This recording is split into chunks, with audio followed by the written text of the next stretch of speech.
한때 제가 LA의 오렌지 카운티 남단에 있는 유명한 예술가의 도시 라구나 비치 해안 도시에 살았습니다. 그래서 새벽 기도를 마치고 집으로 돌아오는 길에 그 유명한 아름다운 라구나 비치에서 조깅을 했어요. 아주 새벽에 미명이 틀 때 혼자 조깅을 합니다. 그러면 그 바닷물 가까이에서 이 조깅을 해야 돼요. 왜냐하면 모래가 물에 젖어 있어야 단단해서 뛰기가 좋습니다. 어느 날 아침에 새벽 조깅을 해변가에서 하고 있는데 제 이 팔 길이만한 길이에 넓적넓적한 오징어가 말이죠. 오징어가 그 비치 해변을 줄지어서 올라와서 죽어 있는 겁니다. 저는 깜짝 놀랐어요. 세상에 그렇게 신선하고 생생하고 깔끔한 오징어가 큰 것들이 올라와서 누워 있는데 깜짝 놀랐죠. 깜짝 놀랐어요. 그런데 그 오징어들이 왜 갑자기 거기 올라와서 죽었는지, 자살을 했는지 이유를 모르니까 그냥 조깅만 하고 집으로 돌아갔습니다. 제가 그 해변의 도시에 살 때 어떻게 소문들을 들었는지 하여간 저하고 이름이라도 아는 목사님 가정들은 단체로 왔습니다. 저희 집에. 그러니까 어떤 때는 손님이 겹쳐요. 두세 가정이 겹칠 때가 있어요. 여름 시즌에는 말이죠. 한국에서 오신 분, 타주에서 오신 분. 그러니까 우리 아이들을 총출동해서 한 팀은 디즈니랜드, 한 팀은 유니버셜, 한 팀은 샌디에고 시월드로 보내야 안내해야 될 정도입니다. 나중에 우리 둘째 애가 하도 손님 많이 와서 디즈니랜드를 하도 많이 가니까 뒤지게 디즈니랜드 많이 갔네. 아주 디즈니랜드가 자기 안방인 줄 알아요. 얼마나 많이 갔던지. 그렇게 아름다운 해변 도시였어요. 주말이면 예술가들이 많이 사니까 아트 페스티벌이 항상 열렸습니다. 저 산 꼭대기 절벽은 리치 카튼이라고 하는 미국에서 가장 비싼 호텔이 무슨 성체처럼 서 있고 그 밑으로는 아름다운 해변이 정말 옥빛 바다에 있는 그런 조용한 동네입니다. 그런데 그런 조용한 아름다운 비치에서 어느 날 새벽에 제가 그 엄청난 오징어 떼를 줄지어 봤으니 얼마나 기가 막히고 놀랬겠습니까? 조용히 저는 그날 집으로 돌아왔다가 너무나 궁금한 거예요. 그래서 점심 먹으러 나왔다가 그 동네는 이 비치가 하도 오래된 동네라서요. 스시집이 하나 있는데 스시맨 그 탁자에 의자락은 6개밖에 없어요. 그렇게 조그만 스시집은 또 내 세상에서 처음 봤네요. 근데 거기 딱 비치 옆에 모래사장 옆에 붙어 있어요. 그 스시집이란 그거 하나예요. 지금은 뭐 꽤 많아졌겠죠. 그땐 그랬어요. 그걸 먹으려고 주말이면 사람들이 줄을 섭니다. 한 시간씩 줄을 서요. 그 여섯 개 의자를 차지하고 앉아서 먹으려고. 거기서 일하는 사람은 그 세프 하나밖에 없어요. 그냥 세프가 말아서 주면서 또 얼마나 입담이 좋던지 말이죠. 아주 입담이 대단한 분이에요. 일본 사람인데. 그런 데인데 얼마나 그 획기적인 사건이 일어났습니까? 그래서 낮에 궁금해서 가봤어요. 가보니까 그 폴리스 카가 와서 불을 번쩍거리고 있고 저쪽에는 또 일단에 몇 명의 이 교수님 같은 분들이 막 무슨 기계를 가지고 조사를 하고 무슨 방사능 그 조사도 하는 것 같아요. 하고 막 이러고 숭숭숭하고 저쪽 구성에는 또 필리핀 사람들이 와서 막 또 오징어를 걷어들이고 있더라고요. 막 담아가는 거예요. 막 사람들이 막 왔어요. 인도 사람들도 먹는지 말이죠. 왔어요. 아시안 계통들이 와서 오징어를 담아가느라고 정신이 없어요. 뭐 경찰들이 가져가라고, 괜찮다고 가져가라고 그래요. 여러분, 이렇게 갑자기 생물들이 떼거리로 와서 죽으면 이 생태학자들이 연구하면서 표본을, 샘플을 채취하고 조사를 열심히 합니다. 왜냐하면 여러 가지 원인이 있어요. 한두 마리가 죽으면은 그냥 간과해도 되겠지만은 때를 지어서 올라와 해변가에서 자살한 거죠. 죽은 거 아닙니까?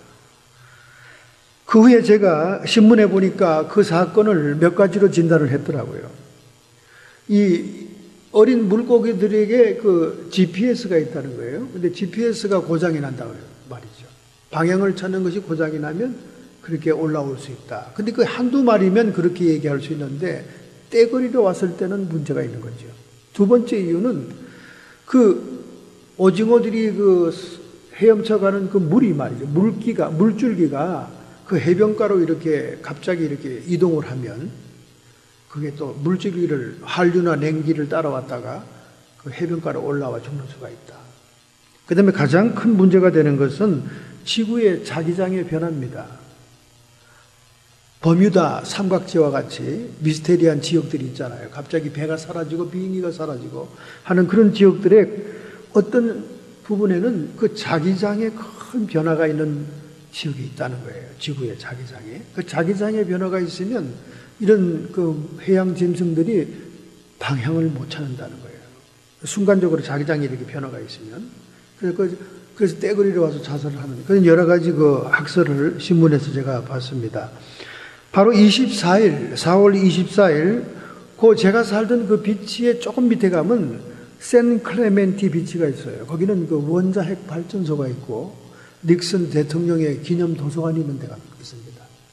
거기에 40피트나 되는 거대한 회색 고래가 한 마리가 해변가에 올라와 죽었어요. 그러니까 뭐 개인적인 그 한 마리니까 아마 개인 질병인지도 모르고 또한 자기 GPS의 고장인지도, 고래 두뇌에 GPS가 있다는 거죠. GPS 고장인지도 모르고 순간적으로 해류를 잘못 탔거나 또는 자기장의 어떤 부분적인 변화에 의해서 밀려왔을 수 있다. 그래서 많은 사람들이 그 고래를 보기 위해 갔다는 얘기가 신문에 크게 실려 있습니다. 21세기 현대인들은 이렇게 짐승의 죽음에 대해서도 굉장히 신경을 씁니다. 그것을 인해서 생태를 연구하기 위하고 지구의 환경 변화에 대한 표본을 삼고자 하는 거죠. 그런데 우리 하나님께서 아주 중요하게 여기는 죽음이 있어요.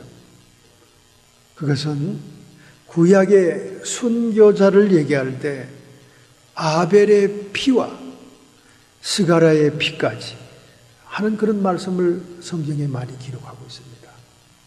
우리 주님께서는 순교자들의 죽음을 아주 귀하게 생각합니다.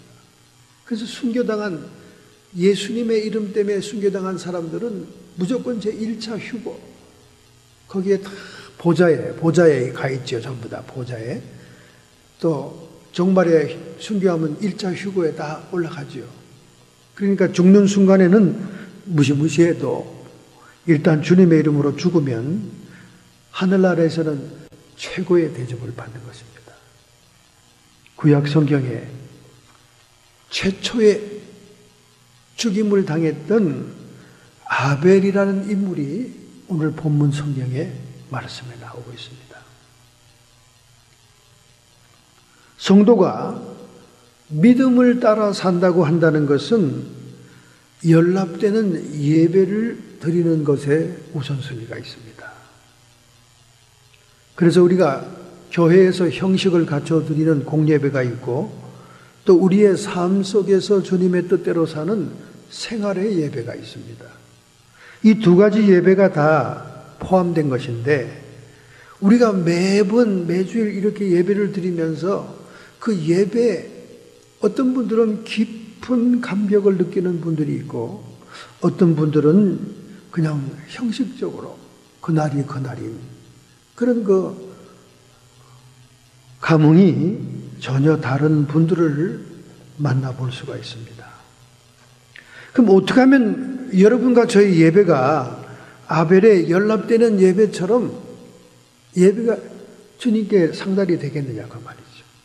어떻게 하면 또 가인이 거절당한 예배처럼 거절을 당하지 않을 것인가 하는 그 놀라운 비밀에 대해서 오늘 한번 생각을 해봐야 됩니다.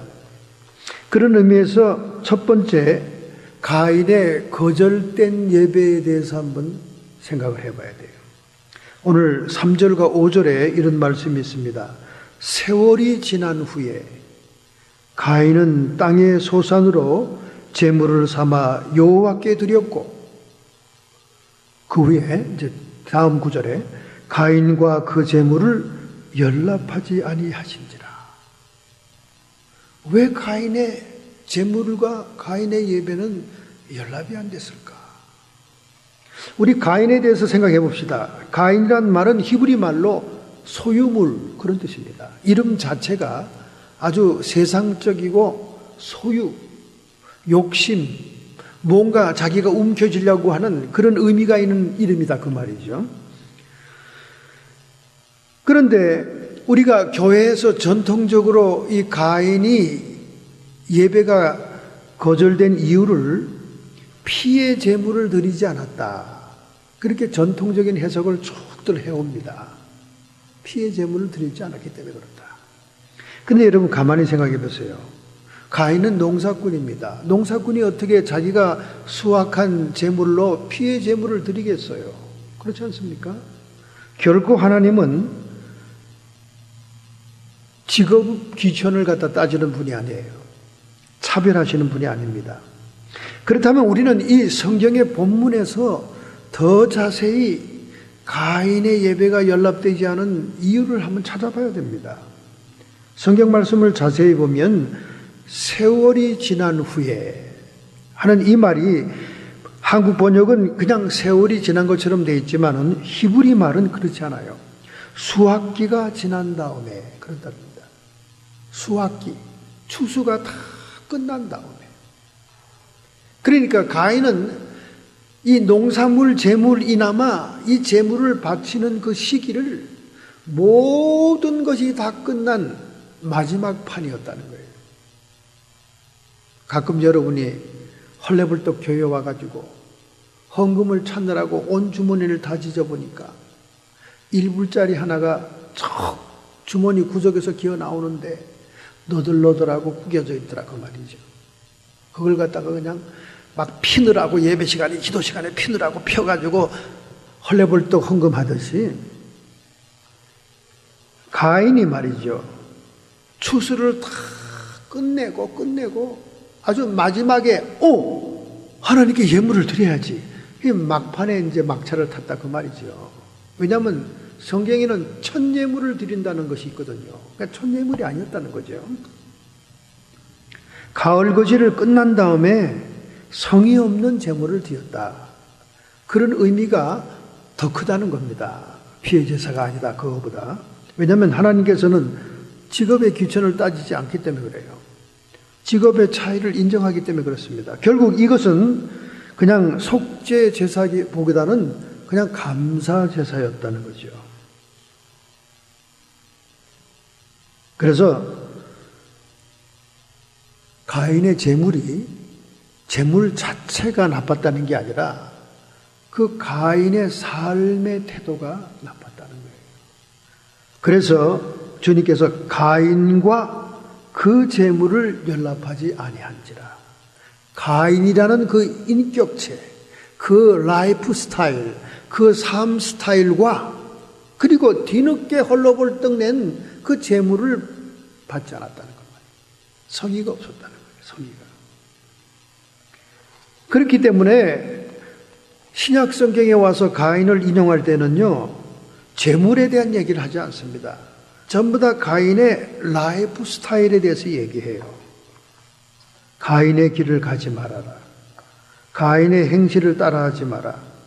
요한일서 3장 12절에는 자기 행위는 악하고 아우의 행위는 의로웠기 때문에 그가 악한 자에 속하여 살인하였느니라, 이렇게 얘기하고 있습니다. 유다서 1장 11절에는 화 있을진저 이 사람들이여 가인의 길로 행하였으며, 21세기 교회의 교회 안에 3대 악이 있는데 첫 번째 악이 가인의 길이다. 그 말이에요. 가인의 길. 가인의 라이프 스타일. 모든 것이 다 뒤에, 하나님은 다 뒷전이야, 뒷전. 기도도 시간을 정해놓고 첫 시간에 드리는 게 아니라 하다 TV 볼 게 없어서 이제 볼 게 없네. 그만 기도나 할까? 하고 기도하고 잠자는 그런 성의 없는 그런 것을 얘기하는 거죠. 교회 안에 그 가인의 길이라 그 말이죠. 가인 자체에 문제가 있었다는 거예요. 그래서 이 7절에 보면 그게 나오잖아요. 내가 선을 행하면 어찌하여 낯을 들지 못하겠느냐. 그 삶이 선을 행하는 삶이 아니었다는 거예요. 항상 죄가 악을 행하니까 죄가 문 앞에 엎드려 기다리다는 거예요. 네가 죄를 다스릴 줄 알아야 된다. 그렇게 주님이 다 이릅니다. 교회 안에는 가인의 길이 있죠. 발람의 어그러진 길이 있죠. 고라의 폐역이 있습니다. 가인의 길은 하나님을 먼저 우선순위로 삼지 않는 라이프 스타일을 얘기하는 거예요. 발람의 길은 하나님보다 돈을 더 섬기는 걸 얘기하는 거예요. 그 다음에 고라의 폐역은 지도자의 영적인 권위를 도전하고 불순종하는 걸 얘기하는 겁니다. 그 중에 가인의 길을 제일 먼저 꼽았어요. 하나님이 우선순위가 아닌 거예요. 영적인 것이 우선순위가 아닙니다. 내 소유물, 그 이름 자체대로 내 거, 그냥 내 거가 제일 중요한 거예요. 내 거가. 이거 하나님이 제일 싫어하는 거예요. 그래서 그런 마음으로 드리는 제물을 받지 않는다는 거예요. 그런 예배가 상달이 안 된다는 거죠. 그런 면에 의해서 두 번째 아벨은 어떻게 그가 연락된 제사가 되냐 그 말이죠. 여러분, 아벨의 이름 뜻 자체가 생기입니다. 생기. 생기란 말은 하나님의 루아후, 하나님의 영혼이 들어가는 생기를 얘기하는 거예요. 벌써 이름 자체가 영적이야. 즉 육의 사람과 영의 사람을 하나님이 이렇게 비교해서 지금 보여주고 있는 거예요. 저희들에게. 생기라는 이름의 아벨은 그가 의로운 자였고 그의 예물에 증거를 받게 되었다. 그렇게 얘기합니다. 먼저 그가 의로운 자였다는 거예요. 의를 행하는 자였다는 거예요. 그리고 오늘 본문에 보니까 첫 새끼를 그에게 하나님께 드렸다는 거예요. 첫 새끼를. 어린 양을 드리되 첫 새끼를 드렸다는 거예요. 첫 새끼. 그게 무슨 말입니까? 만물의 주권이 주님께 있다. 우선순위가 하나님이다. 저는 미국 땅에 와서 첫 열매 드리는 인간을 못 봤네요. 한국에서는 첫 열매 굉장히 열심히 드립니다. 첫 봉급 탄 거 하나님께 드려. 아마 미국서는 꿈에도 생각 못하는 일이죠. 제가 우리 애에게 처음 아르바이트하고 와서 봉급을 탔길래 예, 첫 번 것은 하나님 것이다. 하나님께 드려야지. 내가 노동했는데 왜 내 걸 내나? 하고 기겁을 하고 펄쩍 뛰더라고요. 아무리 설명을 해도 이해가 안 되는가 봐. 제가 아주 얼굴이 뻘개졌습니다. 이 미국 성도들은 좀 생각이 틀려요. 좀 틀립니다. 한국 돈은 다 공짜인 줄 알고 미국 돈은 그냥 쇠가 빠지게 일해서 벌어서 사는 줄 알고 이렇게 달라요. 한국도 돈 벌기 힘들어요. 똑같습니다. 근데 한국에는 첫 열매가 많아요. 나완자촌에 강대상이 안 보일 정도로 첫 달걀이 쌓입니다. 하늘 천정까지. 그 높은 교회당에 강대상 양쪽으로 첫 번째 난 달걀을 갖다 쌓아놓으면요, 이 앞에가 보이질 않아요. 얼마나 많은지. 한국 사람들은 그런 신앙이 있어요. 근데 그 신앙이 바로 이 아벨의 신앙이었습니다. 첫 새끼를 드렸다는 거예요. 첫 새끼를 드린다는 것은 하나님의 만물의 주권을 인정하고 나의 삶 전체를 주인이심을 우선순위로 인정하는 겁니다. 여러분, 그 첫 달걀 말이죠. 팔아도 돈이 안 돼요. 그거는 전부 다 이렇게 새알같이 작아요. 그렇지만 하나님은 그걸 다른 달걀 낸 것보다 더 기뻐하신다고 말이야. 왜? 주님께 우선순위를 두고 주님의 주권을 인정하니까. 여러분이 주님을 주님 부르면서 심부름꾼으로 사용하잖아요. 내 종으로 사용하지 않습니까? 도깨비 망망이로 사용하잖아요. 내가 아쉽고 필요할 때만 찾는 분 아니에요. 주인 그래 올리고 달래놓고는 다 자기 거 해달라고 그러잖아요. 내 거 집 팔아주시고 뭐 가게 팔아주시고 뭐 우리 새끼 명문대학 들어가게 하시고 맨 그냥 그거밖에 없어요. 하나님이 그냥 하수인이죠. 하수인. 이름만 주님. 그러니까 주여 주여 하는 자마다 다 천국에 들어가지 않는다고 얘기하는 거예요. 왜? 입술로는 주여라고 그러면서 하나님을 부려먹으니까. 성경이 있잖아요. 이사야서에 너희가 나를 주님이라고 부르면서 입술로는 주님이라 부르지만은 마음은 내게서 멀다. 그런데 아벨은 첫 새끼를 제물로 드림으로 그걸 실천했다는 거예요. 이 실천하느냐 안 하느냐가 천지차이지요. 천지차이입니다. 그 다음에 첫 새끼만 드린 게 아니에요. 다른 양들도 기름을 드렸더라. 여러분, 기름을 드린다는 것은 지금이야 비만 때문에 기름을 다 발라내지만 옛날 고대 시대는 기름이 가장 값진 거였어요. 가장 값진 거였어요. 기름이. 근데 가장 값진 것을 하나님께 드렸다는 거예요. 기름을 드렸다는 거예요. 그러니까 그의 일상생활이 모든 좋은 것은 하나님께 드리는 그런 삶을 사는 의로운 자였다는 거예요. 그래서 아벨이 의로운 자 그리고 그 예물의 증거를 받았느니라. 그 예물이 첫 새끼요 가장 좋은 기름이었기 때문에 그 예물을 하나님이 인정한 거예요. 인정한 겁니다. 히브리서 11장 4절 믿음으로 아벨은 가인보다 더 나은 제사를 하나님께 드림으로 의로운 자라 하는 증거를 얻었으니. 왜 하나님이 그 제물을 인정했냐고 말해요. 가인은 맨 마지막 꼴찌 하다 왠지 마음이 끔찍해. 그래서 추수한 예물을 헐레벌떡 뒤져가지고 맨 마지막에 추수가 다 끝나고 끝난 끝물에 그냥 억지로 형식을 갖추려고 드리는 그 태도와 아벨이 첫 번째 것을 드리고 기름을 드림으로 하나님의 주권을 인정하고 가장 좋은 것을 일상생활에서 드리는 그의 그 제물을 보고 주님께서 인정을 했다는 거죠. 예물에 대해서 증거하였습니다. 저가 죽었으나 그 믿음으로 오히려 말하느니라.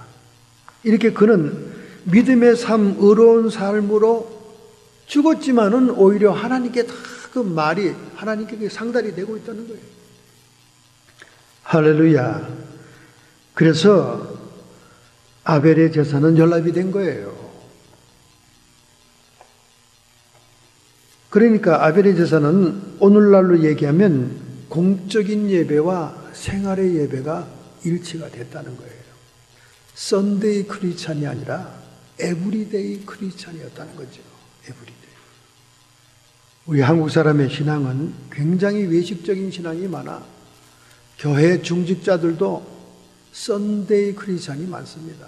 교회에서는 거룩하고 겸손하고 사랑이 많은 인자한 모습을 하다가도 이 장로님들이 회사 직장에 가면 호랑이 사장이 되고 공금을 횡령하는 사람이 되고 음란 파티를 하고 주색 잡기로 공무원들을 대접하는 사람이 되고 이렇게 변한다 그 말이 헐크로 변한다 그 말이죠. 이게 다른 거죠. 그러니까 하나님께서 받으시는 예배는 뭐냐? 예수님이 말씀하지 않습니까? 요한복음 4장 23절 24절 아버지께 참으로 예배하는 자들은 신령과 진정으로 예배할 때가 오나니. 신령과 진정, 성령과 말씀으로 예배할 때가 온다. 그러니까 구약 제사는 짐승을 잡거나 곡물을 들여서 하는 제사였지만은 이제 그것은 폐지됐지만은 성령이 임재하시고 말씀이 함께하는 예배 드릴 때가 온다 그 말입니다. 곧 이때다. 벌써 예수님이 오신 때부터다 그 말이죠. 아버지께서는 이렇게 자기에게 예배하는 자들을 찾으시느니라. 하나님은 영이시니 예배하는 자가 신령과 진정으로 예배할지니라. 하나님은 그 존재 자체가 영적인 분이기 때문에 영적인 예배를 더 기뻐한다 그 말이죠.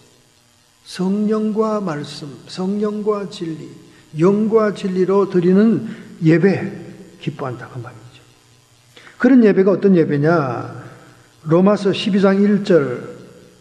그러므로 형제들아 내가 하나님의 모든 자비하심으로 너희를 권하노니 너희 몸을 하나님이 기뻐하시는 거룩한 산제사로 드리라. 일상생활의 생활 예배를 얘기하는 거죠. 이는 너희의 드릴 영적인 예배니라. 하나님께 나와 실상 드리는 예배는 영적인 예배예요. 성령과 말씀으로 드리는 예배지만은 그것은 아벨처럼 의로운 삶이 뒷받침이 되는 예배야 하나님이 받으신다는 거예요. 할렐루야. 가인과 아벨의 예배의 차이를 간단히 얘기했지만은 우리는 예배의 본질에 대해서 깊이 한번 파헤쳐 봐야 됩니다. 예배를 드린다. 그 예배, 영어는 worship입니다. worship이라는 것은 나의 최선의 가치를 하나님께 드린다 그 말입니다. 나의 인생관, 나의 세계관, 내 가치관이 하나님께로 드려진다 그 말입니다. 그러니까 몸만 와 있고 생각은 딴 데 가 있는 예배는 하나님이 안 받는다는 거지요. 그리고 몸 따로 생각 따로 하나님의 뜻 따로 내 뜻 따로 하는 그런 예배도 하나님이 기뻐받지 않는다는 것은 말입니다. 이 예배란 말을 헬라 말로 프로스크데라고 하는데 프로스크데란 말은 무슨 말이냐? 종이 엎드려서 주인을 섬길 때를 얘기하는 거예요. 여러분 완전히 바닥에 엎드려서 주인을 섬기면 자기는 안 보이고 주인만 보이는 겁니다. 주인의 음성만 들리는 것입니다. 그것이 경배요 예배의 본질이라는 거예요. 그 말은 무슨 말이냐? 우리가 예배하러 나왔으면 하나님의 말씀과 뜻으로 충만해야 되는데 그 예배의 목적이 자기의 뜻을 드러내고 자기의 소원만을 하나님께 아뢰고 자기가 이루기를 원하는 것을 바라는 목적으로 나왔다. 그건 무속신앙이죠. 그건 무당과 점쟁이들에게 가는 신앙입니다.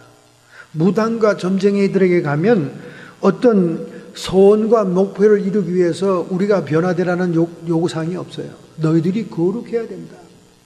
너희들이 생활이 변해야 이 일이 이루어진다. 그게 아니에요. 무당들은 자식이 결혼해야 되겠다. 사업체를 팔아야 되겠다. 이러면 부적을 사라 그러잖아요. 부적을. 사람이 변할 필요도 없어요. 부적. 돈 액수가 크면 클수록 효염이 좋은 거죠. 무속신앙입니다. 그런 무속적인 예배에 자기를 위조하고 중심된 예배 안 받는다는 거죠. 하나님께서는. 여러분 금년도에도 미국에서 가장 들어가기 어려운 대학이 캘리포니아의 스탠포드 대학입니다. 바로 여기서 지척에 있잖아요. 스탠포드 대학. 하버드 대학보다 경쟁률이 더 많았고 입학률이 세계의 대학 가운데 가장 어려웠습니다. 그런데 어저께 발표가 됐습니다. 스탠포드 대학이 범죄 발생률이 1등이라는 거예요. 스탠포드 대학 안에 일어나는 범죄는 1만 7천 명 재학생으로 나누면 1000명당 7.94 사건이 일어난다는 거예요. 8건이 일어난다는 거예요. 8건, 1000명당. 그 8건의 사건이 첫째는 강도, 둘째는 자동차 절도, 셋째는 폭행, 넷째는 성범죄라는 거예요. 주로 성범죄는 술과 마약에 의해서 저질러지고 있다는 거예요. 아무리 세계 유수의 대학이고 정말 여러분 캠퍼스가 아름답지 않습니까? 가보면. 그 넓은 캘리포니아의 아름다운 목초지 위에 스페인풍의 건물들로 얼마나 참 여유로운 캠퍼스입니까? 그리고 이제는 하버드도 제꼈어요. 그런 대학이지만은 범죄 발생률이 1등이라는 거 아닙니까? 그곳에 예배가 없고 그곳에 신앙 교육이 없으니까 세상에서 가장 차원 높은 강의와 지식을 가진 교수들이 있다 할지라도 범죄는 1등이라는 거예요. 두 번째는 버클리 대학입니다. 1000명당 3.9위권, 스탠포드보다는 반절이지만은 3.9위권이고, 그 다음에 세 번째가 UCLA, 성적순이에요. 범죄가 성적순입니다.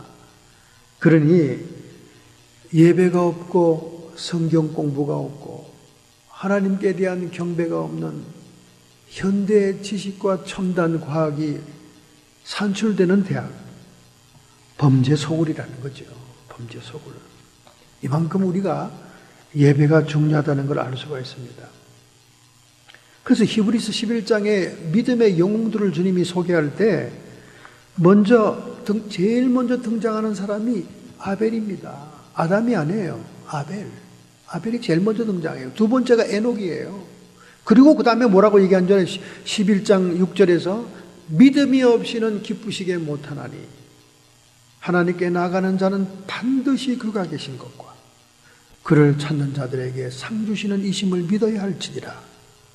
아니, 믿음의 영웅들을 다 얘기하지도 않고 이제 겨우 2명 얘기해놓고 믿음이 없이는 하나님을 기쁘시게 못한다. 그러니까 처음 등장한 2명 아벨과 에녹이 믿음의 샘플 중에 샘플이라는 거예요. 그럼 아벨은 어떤 믿음을 얘기하느냐?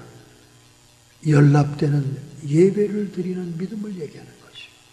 그럼 에녹은 무엇이냐? 예배 후에 하나님의 뜻에 순종하는 믿음을 얘기한다, 그 말이에요.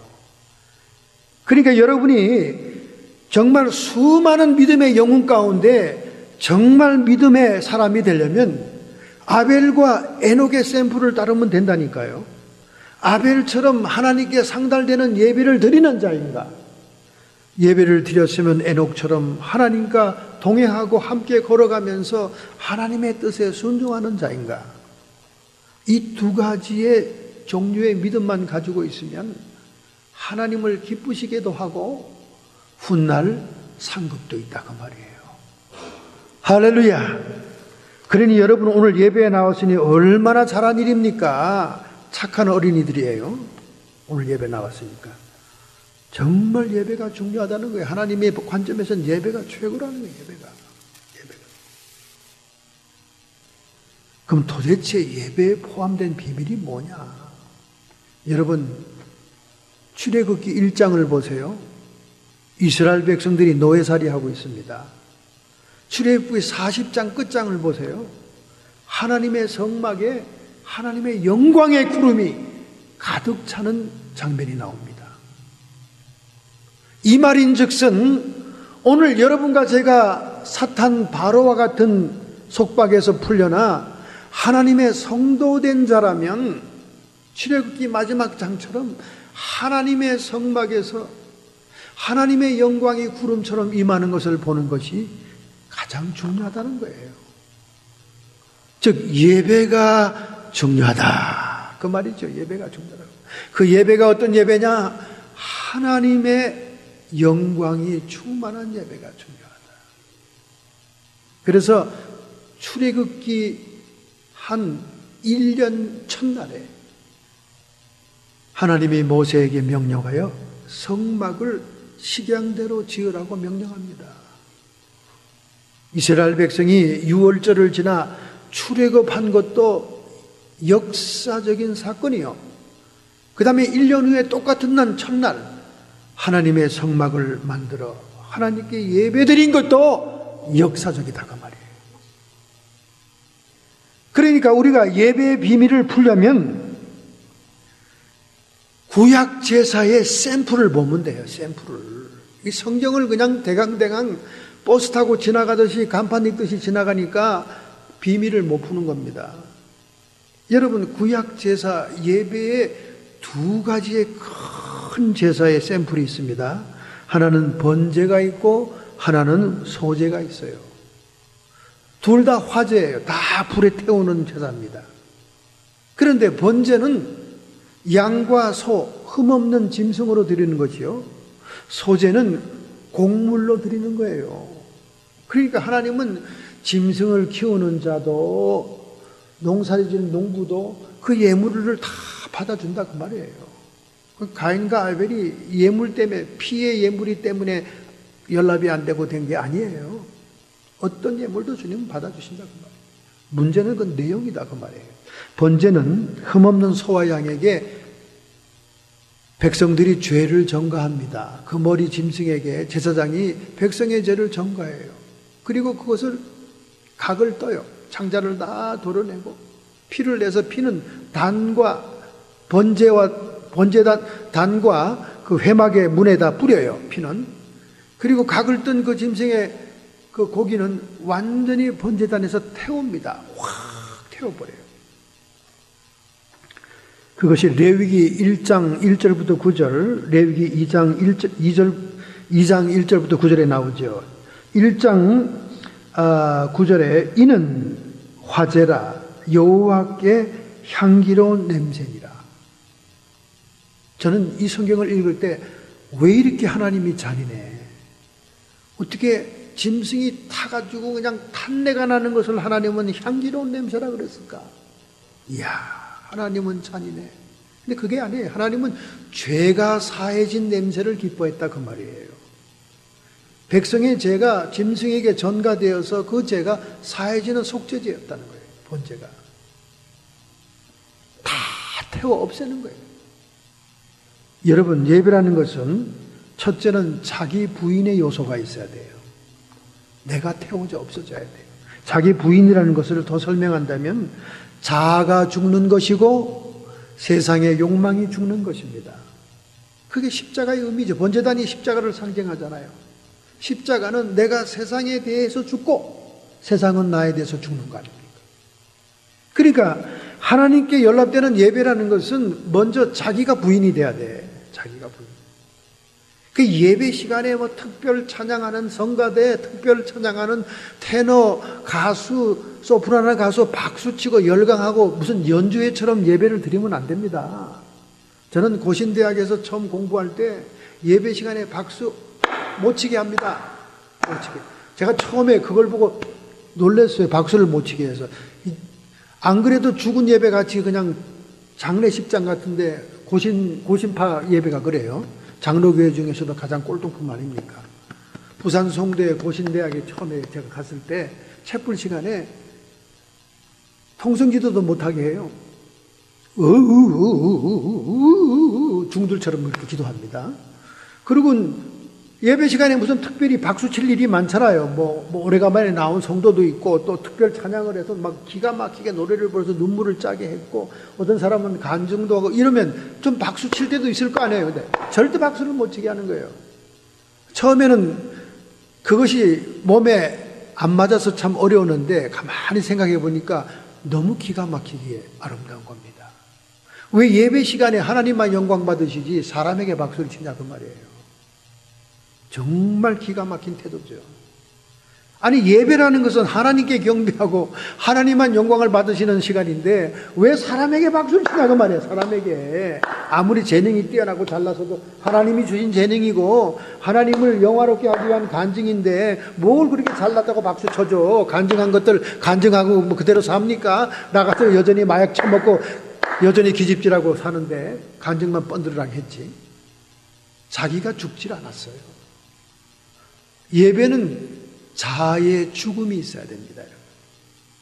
오늘 여러분이 오늘 예배에 참석했으면 자기 뜻과 자기의 고집과 자기의 생각과 자기가 잘났다는 생각, 자기의 의견 다 죽어야 돼요.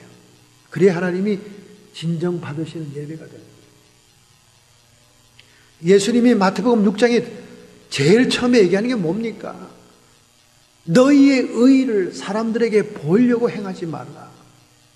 너희가 그렇게 하면 이미 자기의 상을 받았느니라. 오른손이 하는 것 왼손이 모르게 하여라. 자꾸 자기를 드러내고 자기 의의를 드러내고 내 생각에는 내 뜻은 이런데요, 내 소원은 이런데요, 자꾸 자기를 드러내면 안 된다는 거예요. 번제단에 짐승을 활짝 태워 죄를 만드는 것은 자기 부인을 얘기하는 거예요. 자기의 죽음, 세상에 대한 욕망도 죽음을 얘기하는 거예요. 그런 예배가 참 예배예요. 그런 다음에 그 짐승에게 안수해서 제사장이 모든 것을 이렇게 전가하는 것은 모든 것을 하나님께 의탁하는 모습을 보여주는 거예요. 무슨 속죄이지만은 우선 의탁하는 거예요. 그러니까 번제, 구약의 대표적인 번제 제사가 얘기하는 게 뭐냐? 자기 부인과 하나님께 대한 의뢰와 신뢰와 의탁을 얘기한다고 말이에요. 여러분이 오늘 예배에 나왔으면 자기가 죽어야 돼요. 자기가 살아있으면 안 됩니다. 사람은요, 다 자기가 옳은 것 같아요. 자기 판단이 옳은 것 같습니다. 왜 그런 줄 알아요? 선악과를 따먹어서 그래. 선악과를.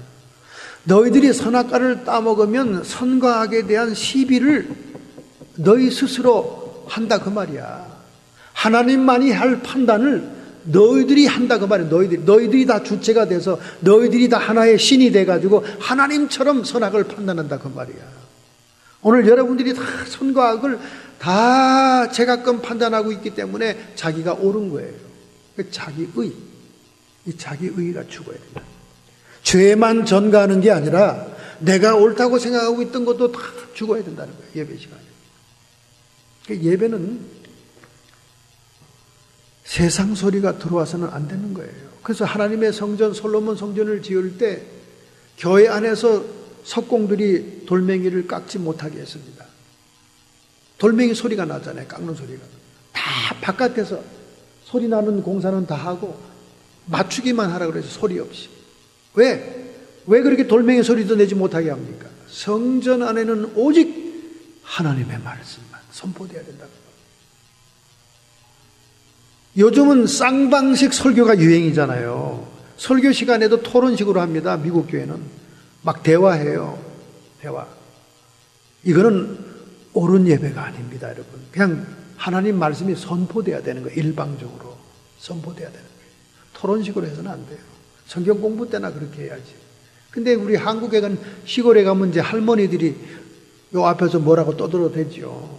더군다나 목사가 자기 아들이면 한마디씩 하죠. 그렇잖아요? 우리 아버님께서 시골에서 막 설교하는데 우리 할머니가 앞에서 뭐라고 얘기하시더라고. 그래도 뭐 꼼짝 못하죠. 어머니가 얘기하니까. 설교는 말씀 선포예요. 하나님의 음성과 말씀만 선포되어야 되는 거예요. 그것이 예배입니다, 여러분. 오늘 여러분 예배에 여러분의 주장과 여러분의 의견과 여러분의 시비와 선악간의 판단과 누가 옳고 누가 그르고 이런 것 가지고 왔으면 그것이 부인되지 않았으면 진정한 예배가 아니라는 거예요. 그게 번제에서 얘기하는 거예요. 소제는 또 어떻습니까? 소제는 곡물들을 맷돌에다 갈아요. 그냥 갑니다. 이 간다는 자체가 자기 부정, 자기 부인을 얘기하는 거예요. 아주 가루가 고운 가루가 돼요. 그럼 그 고운 가루가 된 곡물에다가 올리브 기름을 쏟습니다. 성령이 임재하는 걸 얘기하는 거예요. 예배라는 것은, 소제가 드려지는 예배라는 것은 가루가 된 성도들이, 자기가 부정되고 부인된 성도들이 고난과 역경을 통해서 억지로라도 자기가 부정된 성도들이 모여서, 가루가 된 성도들이 모여가지고 배추에 소금 절인 것처럼 세상에다 얻어 까이고 터져가지고 그냥 1등 병신, 2등 병신, 3등 병신들이 교회에 다 모인 거 아닙니까? 사실은. 그죠? 이런 사람들이 복 받은 사람, 그러니까 심령이 가난한 자가 복 있다는 거예요. 심령이 부유한 자들은 세상 바깥에 돌아다니고 교회 옵니까? 안 오죠? 얻어 터지고 환난 역경 당해서 심령이 가난해지도록 가난해진 사람들이 모여 앉아서 복 받는 거지요. 천국 복을 받는 거예요. 그게 갈았어요. 거기 올리브유를 넣어라 그랬습니다. 레위기서 2장 1절부터 9절에 나오는 말입니다. 그럼 성령이 강림하십니다. 여러분과 제가 부정되고 부인돼야 성령이 임재하세요. 자기 주장이 있고 자기가 살아있고 팔팔 뛰는 사람들에게는 성령이 안 오세요. 인격적인 분이기 때문에 안 오십니다. 그 올리브 기름을 붓죠. 그 다음에 유향을 첨가해라. 유향은 기도를 얘기하는 기도. 저는 처음에 막 기도를 소리 지르고 막 통성 기도를 시키고 뭐 기도를 맨날 며칠 오래 해야 된다 그러고 처음에 은혜 받을 때 정말 그게 시험이 되더라고요. 왜냐하면 하나님은 모든 것을 아시느니라. 그렇게 말했는데 굳이 기도를 하고 앉아 쭈그리고 있어야 하나님이 내 마음을 아는가? 성경에도 그렇게 말씀했는데 요즘 기도하기 싫은 사람들이 하는 얘기랑 똑같은 거죠. 하나님이 다 아시는데 뭘 그렇게 소리를 질러대? 뭘 그렇게 오랜 시간 기도해야 돼? 작정기도 40일씩 120일씩 해. 근데 기도라는 그 자체가 하나님과 대화하고 내 사정을 아뢰는 기능도 있지만은 내가 깨어지고 부서지는 기능이 있더라고 말이에요. 기도하려고 쭈그리고 앉아있으면 우선 자기가 항복하고 복종하는 것이요. 자기가 부정되는 기간인 거예요. 기도하면서 자기 반성이 되잖아요. 자기 뜻이 다 사라지게 되잖아요. 내 뜻대로 살아봤자 되는 게 없더라. 그러니 두 손 들고 하나님께 기도하러 나온 거 아닙니까? 하나님 항복합니다. 그 기도라는 그 자체 기능 속에 자기 부정의 기능이 있기 때문에 소제를 드릴 때 유향을 첨가해라. 유향은 기도입니다. 기도. 성경에 나오는 유향이라는 그 향료는 기도를 뜻하는 거예요. 향단에 뿌려지는 것 전부 기도를 뜻하는 거예요. 그러니까 소제에서 성령이 임재하시고 기도가 있어야 되는 거죠. 그 자기 부정한 성도에게 그 소제의 제물이 드려지는 겁니다. 그런데 레위기서 2장 1절부터 9절에 보면 놀라운 걸 발견할 수 있어요. 누룩과 꿀은 절대로 집어넣지 말라. 누룩과 꿀은 절대로 집어넣지 말라는 거예요. 아니, 누룩은 예수님이 죄를 상징한다고 얘기했죠. 그런데 여기서는 부풀리는 기능, 부풀리는 기능이 있어요. 효모는. 이 말은 무슨 의미냐면 우리가 예배를 드리면서 자기를 부풀리지 말라는 거예요. 과장되게 막 드러내지 말라는 거예요. 예배를 드릴 때는 온전히 하나님께만 영광을 돌리는 거지 자기가 영광이 돼서는 안 된다는 거예요. 근데 어떤 한국 교회에서는 헌금 좀 많이 했으면 이렇게 세워서 박수 쳐주잖아요. 전 그때 시험 참 크게 들었습니다. 무슨 세상 한인의 노인단체도 아니고 후원금 많이 낸 사람 이렇게 세워서 박수 치는 교회에서 말이 됩니까? 그만큼 헌금을 낸 사람이면요, 그보다 몇십 곱절 하나님께 축복을 받은 자예요. 우리가 볼 때는 그가 거금을 낸 것 같지만은 하나님 보시기에는 세 발의 피를 낼 수도 있는 겁니다. 그런데 뭘 그렇게 박수를 치고 난리법석이야. 하나님께 영광 돌리면 되는 거지. 그러니까 누룩을 넣지 말라는 것은 예배 드릴 때 자기 인간을 과장하고 포장하지 말라는 거예요. 그래서 저는 성가대도 가운 입혀가지고 앞에 다 세우는 거 아주 딱 질색입니다. 저는 성가대에 그거 아주 좋아하지 않아요. 그래서 갈보리 채플 척스미스 목사님이 3,000명, 10,000명씩 교인이 나와도 성가대를 안 만들어요. 성가대를 안 만들어요. 마라나타 찬양단만 만들었지. 왜? 성가대원들은 가운 입고 탁 목사랑 같이 가운 입고 이 강상 앞에 서면요, 특권의식을 느낍니다. 특권의식을. 목사하고 자기들이 쌤쌤인 줄 알고. 그리고 얼마나 특권의식을 느끼는지 모든 큰 교회 문제는 성가대 안에서 다 일어납니다. 교회 분열, 당파 싸움, 목사님을 거부하는 거, 그리고 예배 시간에 쑥덕거리면서 장난치는 거, 예배 분위기 망치는 거, 그리고 음란한 사건들, 이 모든 것들은 다 어느 교회에서는 사랑의 종소리를 그렇게 성가대가 단골처럼 부르더니 말이죠. 사랑의 종소리 노래 끝에 손잡고 가는 길 그 있잖아요. 지휘자하고 반주자하고 손잡고 가더래요. 아주 음란 파티로 끝나는 교회들이 수두룩빽빽입니다. 특권의식을 느껴요. 예배에 자기를 너무나 과장되게 막 과시하게 되면요, 인간이 살아가지고 하나님께 영광이 안 됩니다. 누룩을 넣지 말라는 거예요. 그러니까 이 간증도 절제해야 됩니다.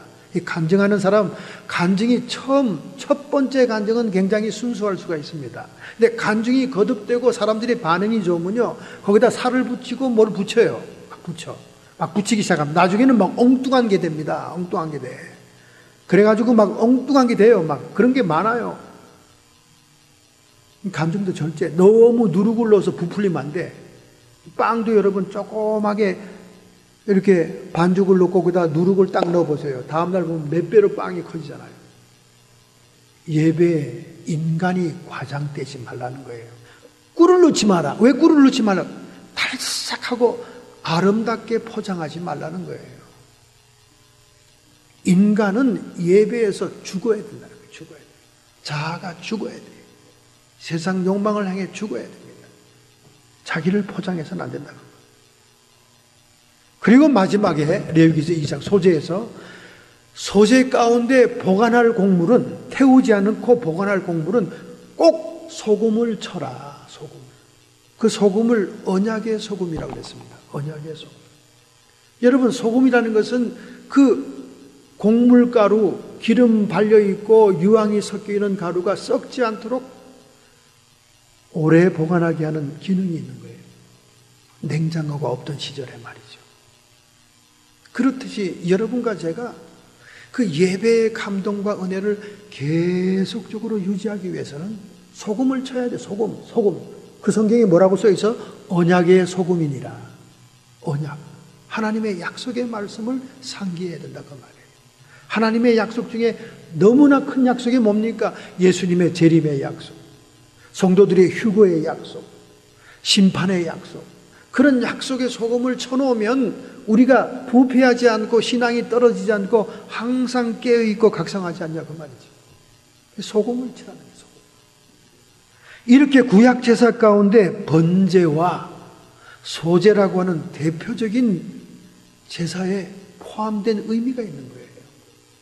자기 부인, 인간은 옛사람이 죽어야 된다고 말해요. 옛사람이 죽은 예배를 하나님께 드려야 된다는 거예요.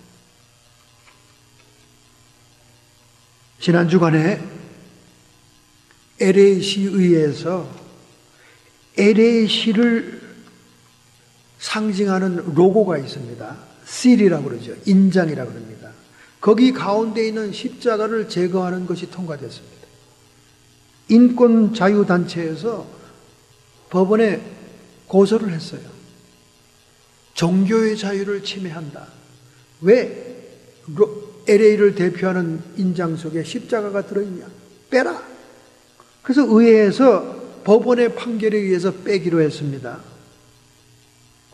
그런데 이 캘리포니아라는 것은 미션에 의해서 개발되고 발전된 주예요. 캘리포니아가 멕시코의 영토일 때 수많은 스페인의 신부 선교사들이 캘리포니아를 여행하면서 쭉 캘리포니아 일본도로를 따라 성당을 지으면서 캘리포니아가 형성된 겁니다. 그래서 LA시에 있는 그 인장 가운데 십자가는 샌 게브리엘 미션을 상징하는 십자가였어요. 이 십자가 제거를 반대하는 단체에서는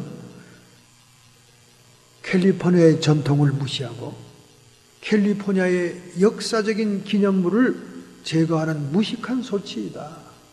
이것은 종교의 자유를 운운하기 전에 캘리포니아가 선교사, 신부, 샌 게브리엘 선교사 미션에 의해서 캘리포니아가 발견되고 형성된 것을 기념하는 것이지 왜 그것을 가지고 시비를 거냐, 그런 얘기를 했습니다. 점점 미국 땅이 불신앙이 득세하다 보니까 예배가 사라지고 하나님을 경외하는 마음이 사라지다 보니까 모든 공공기관에서 십자가를 제거하기 눈이 혈안이 되어 있습니다. 우리는 이럴 때일수록 더욱 경각해서 기도하고 하나님과 교회를 보호하기 위해서 애를 써야 됩니다. 요즘 LA에는 화제가 되는 교회가 있어요. 예전에는 화제가 되는 교회는 동양선교교회였습니다. 맨날 싸워서 맨날 경찰 기동대가 교회를 지키고 예배 시간에 경찰이 출동돼서 가드를 해야 됐습니다. 근데 지금 새롭게 화제가 되는 교회가 있어요. 그것은 나성영락교회입니다. 나성영락교회에 몇 년 전에 김명진 목사님이 부임하고 난 다음 그 임형곤인가 하는 목사님은 아마 잠실교회로 서울에 갔죠. 그 목사님 후임으로 오신 분이 오고 난 다음 전통적인 예배뿐만 아니라 열린 예배를 드리고 젊은이를 위한 예배를 드리고 그냥 올드타이머 장로님들이 적응하기 어려운 새로운 노래들을 부르면서, 여러분 요즘 교회 가보면 너무 노래들이 발전하고 복음성가가 많아가지고 막 나이 많은 분들이 막 따라가기가 어지럽고 어떤 거는 너무 숨차고 막 심장이 막 퉁거리고 이런 노래들이 많잖아요. 그죠? 일어서가지고 막 춤추고 박수치고 막 이런 노래 열린 예배 하니까 그냥 나이 든 분들은 옛날식이 좋잖아요. 그죠? 그러니까 이 노인 장로님들이 그 불만이 잔뜩 들어 있었습니다. 요즘 뭐 젊은이 예배, 열린 예배 안 하는 교회가 또 어디 있겠어요? 그냥 순서도 없이 찬송을 딛다 부르다가 설교는 짧게 하고는 예배가 마치는 그런 예배에 불만이 있던 이 장로님인데, 영락교회가 4,000명 이상 모이다가 1,000명이 줄었다는 거예요. 그러니까 당회원이 말이죠. 18명 당회원 가운데 14명이 목사님을 불신임하기 시작했습니다. 그래서 리더십을 갈자, 이것 때문에 지금 나성영락교회는 엄청나게 시끄럽습니다. 그런데 이것을 비판하는 기자의 칼럼은 기독교회가 기독교인들이 줄어가는 현상에 대해서는 감안하지 않고 단순히 마케팅 전략에 의해서 목사들을 평가하려고 하기 때문에 이러한 부작용이 일어나고 있는 것이 아니냐, 이렇게 비판하는 칼럼을 쓴 것을 제가 봤습니다. 현대 교회들은 마케팅 기법에 의해서 성도들을 확보하고 또 헌금을 독려하며 새로운 건물들을 짓고 또 수많은 프로그램으로 이웃 교인들을 유인해야 교회가 부흥된다는 거죠. 그런데 그런 것보다는 그 예배를 그냥 이렇게 구조를 바꾸어서 21세기 교회를 추진하는 그런 목사님의 목회 방침이 불만인데다가 교인이 주니까 들고 일어났다, 그 말이죠. 그런데 사실은 한국에서부터 기독교인은 줄고 있습니다. 2007년도에 51.3%였던 기독교인이 지금 2014년도에는 46.5%로 떨어졌어요. 그리고 이 기간에 기독교인으로 유입되는 인구는 9.4%였지만은 빠져나가는 가나안 성도, 거꾸로 하면 안 나가 성도는 13%에 다달했다는 것이죠. 결국 한국 교계에 급증하는 개신교의 감소 숫자가 미국 이민사회까지 영향을 끼치고 있다, 그렇게 칼럼 기자는 진단하고 있습니다. 그러니까 교회 전체 교계가 지금 성도가 줄고 있는 분위기인데 왜 그렇게 성도 숫자 가지고 장로님들이 목사의 리더십을 흔드냐, 뭐 이렇게 칼럼을 쓰셨습니다. 그래서 요즘은 청년부가 있는 교회가 별로 없고요. 주일학교는 더더구나 아이들을 출산하지 않음으로 해서 주일학교 없는 교회가 얼마나 많은지 모른답니다. 이렇게 교회가 쇠퇴하고 있는 것에서는 가장 중요한 원인이 바로 하나님께 연락되지 아니하는 예배에 있다고 생각이 됩니다. 예배. 진정한 예배의 의미를 우리가 회복한다면 하나님의 교회 숫자에 상관없이 하나님의 놀라운 임재와 함께하심을 느끼고 깨닫고 체험하는 역동적이고 살아있는 예배가 여러분과 우리의 삶을 인도할 줄로 믿습니다. 할렐루야! 예배라는 것은 하나님을 경배하는 것이요, 그것은 원어의 뜻대로 엎드려 섬기는 것이기 때문에 우리가 주님을 주님이라 부른다면 자기가 부인이 돼야 됩니다. 자아의 죽음이 있어야 되고 세상에 향한 욕망의 죽음이 있어야 된다, 그 말이에요. 세상 것을 추구하고 세상에서 수단 방법을 가리지 않은 악한 생활을 하면서 그 예배가 하나님께 들려지기를 원한다면 잘못된 태도라는 거죠.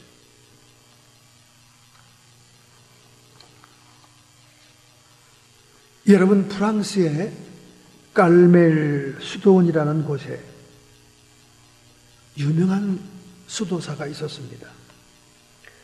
이분은 무라더 로렌스라고 하는 분이에요.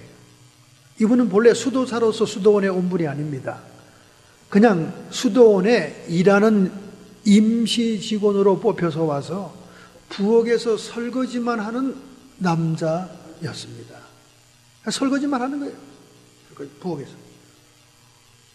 로렌스 형제라고 그러죠. 그분이 쓴 책이 이렇게 얇은 책인데 수백 년 동안 베스트셀러입니다. 여러분도 한번 읽어보세요. 뭐 1시간도 안 걸려요, 책이. 얇은 책이.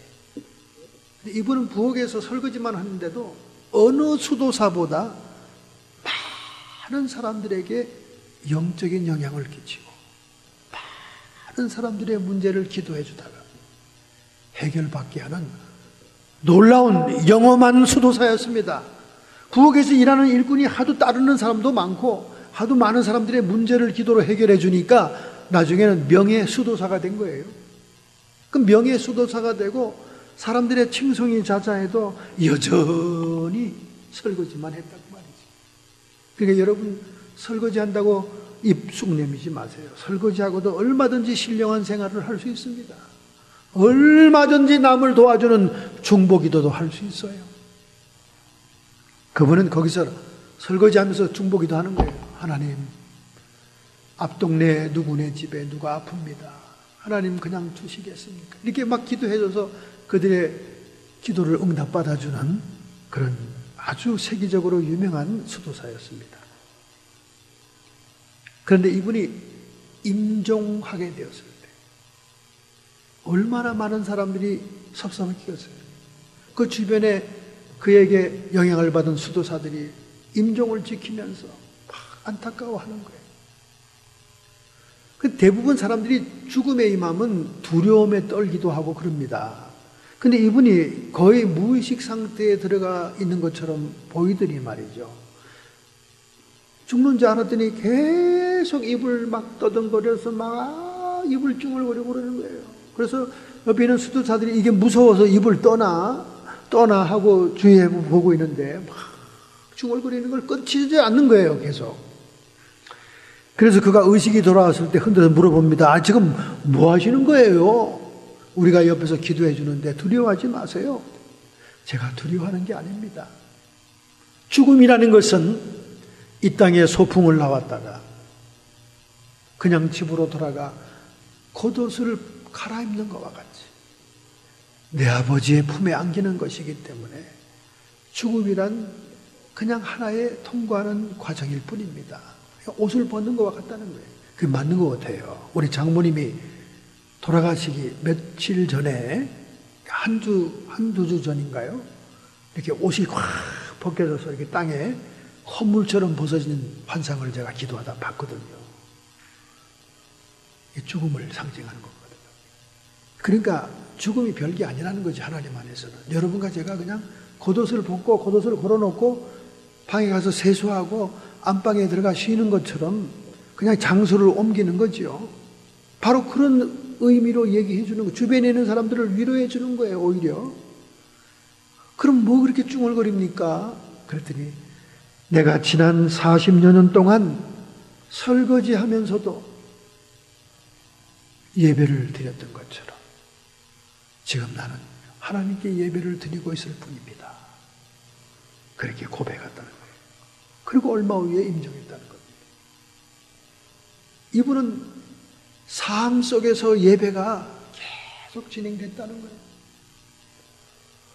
예배라는 것은 오늘 여러분과 제가 죽는 것입니다.